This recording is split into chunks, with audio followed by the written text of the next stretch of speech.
Welcome back. Today I am going to give you a quick review of the chapter Acids and Alkalis, which we have learned in just a few days. Through this chapter, we can understand the importance of acid and alkali in our day-to-day life. In this lesson, we first learned about hibiscus paper. The hibiscus flowers are rubbed on both sides of a piece of white paper. After dried, cut them into long narrow strips is hibiscus paper. And when it is dipped in acid, this blue hibiscus paper turned to red. In laboratories, litmus paper is commonly used instead of hibiscus paper. They are available in red and blue color. We know some food substances have sour taste.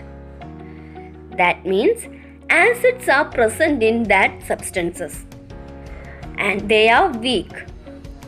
Lactic acid in buttermilk, acetic acid in vinegar, tartaric acid in tamarind, citric acid in lemon, and malic acid in apple are weak acid. But hydrochloric acid, nitric acid and sulfuric acid are strong acids which we are used in laboratory. So, while handling acid, certain precautions to be taken. What are they? Yes. Do not taste. Do not touch. Do not smell. Do not let it fall on the body. Use a dropper while transferring acid from bottle. And use a holder to hold a test tube. And the last one, how can you dilute an acid? Yes, while diluting an acid, pour small quantities of acid slowly into water taken in a beaker and stir well. Then we have studied about the reaction of acids with metal and carbonate. What happens when acid reacts with metal? Yes, when acid reacts with metal, hydrogen gas is produced. Hydrogen is an inflammable gas and it burns with a low noise when lighted. And when acid reacts with carbonate, such as eggshell, chalk and marble, produces carbon dioxide. And it is a gas which extinguishes fire. Now, let's see the general properties of acid. Acid changes blue litmus red. They are sour taste. When they react with metals, hydrogen gas is formed. And when they react with carbonate, carbon dioxide is formed. The next topic we have studied was alkali. Substances like lime water, which turned red litmus blue, are alkalis. They are bitter taste and are slimy. Calcium hydroxide, sodium hydroxide solution, potassium hydroxide solution, ammonium hydroxide solution are some of the alkalis available in the laboratory. Do you know how acid and alkali are detected? Yes, we use indicators. Indicators are substances that help us to distinguish between acids and alkalis through their color change. Parts of plants like turmeric, hibiscus, beetroot can be used as indicators and they are natural indicators. Litmus paper, phenolphthalein and methyl orange are the indicators used in the laboratory. Let's see what happened to these indicators when they are in acid and alkali. Blue litmus, hibiscus paper, methyl orange are some of the indicators used to detect acid. Blue litmus paper and hibiscus paper turn red in acid. Methyl orange gives pale pink in acid. Blue hibiscus paper dipped in acid and dried, red litmus paper, phenolphthalein and methyl orange are used to detect alkali. where red hibiscus paper and red litmus paper gives blue in alkali. Phenolphthalein gives pink color and methyl orange gives pale yellow in alkali. Phenolphthalein cannot be used to test acid because phenolphthalein is a colorless substance. In acid also it is colorless.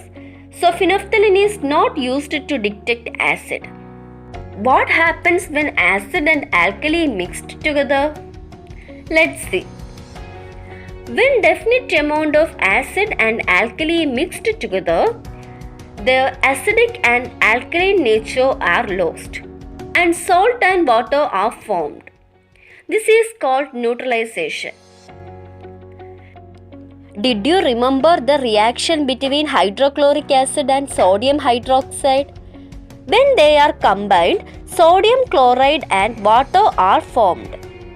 That both of them lost their properties. Soil in Kerala are generally acidic in nature. So, lime is added, which is an alkaline nature. This is an application for neutralization in our daily life. pH paper is used to examine whether a substance is acidic or alkaline. The pH paper is dipped in a solution.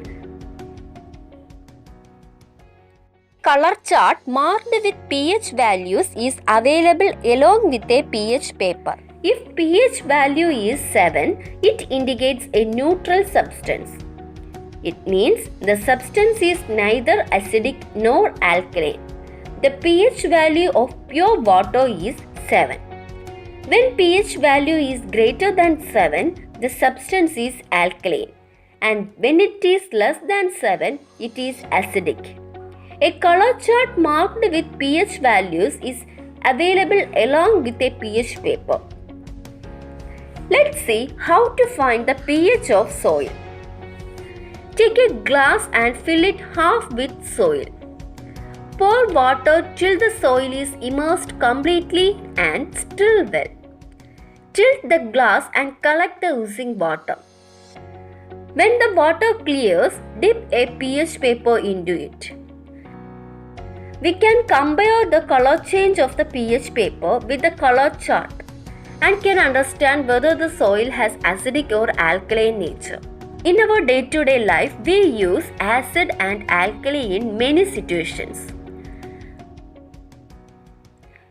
We use vinegar for pickles and other food substances. We use citric acid for food preservation and in soft drinks. Nitric acid and sulfuric acid in manufacture of chemical fertilizers, paint, dyes, etc. Sulfuric acid in automobile battery. Tannic acid in the production of ink and leather. Like that, we use alkali for manufacture of soap, detergents and ceramic materials. We use alkali in the purification of water. Let's see how to make a soap. Dissolve caustic soda in water taken in a vessel. When the solution cools, pour it slowly into coconut oil taken in a plastic or steel vessel and stir it. Add stone powder and sodium silicate. This is to increase the hardness and quantity of soap. Stir well till the mixture solidifies. Perfumes and dyes may be added for fragrance and attractive color. Pour the above mixture into mouths. In 3 to 4 days, the mixture becomes soap. So students, these are the contents which we have discussed in this chapter, and you will definitely understand the importance of acid and alkalis in our daily lives. Thank you.